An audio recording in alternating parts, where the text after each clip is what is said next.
The baby name drama that divided our family.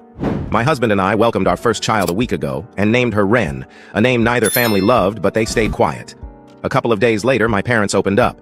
They had saved the name Dorothy years ago after they lost a baby girl, who they called Dorothy in their hearts. They suggested we name our daughter Dorothy Wren to honor her memory. But then, it got more complicated. Both my parents and my husband's parents came to us, asking us to change her name to Dorothy. My in-laws had an old friend named Dorothy, who'd been a huge help when they first got married, and always hoped to name a daughter after her. They insisted it was a sign, and that Dorothy would be the perfect name. Did we give in? Number my husband reminded them, our daughter is already Wren, but they weren't done. They said back in our day you honored family wishes with baby names.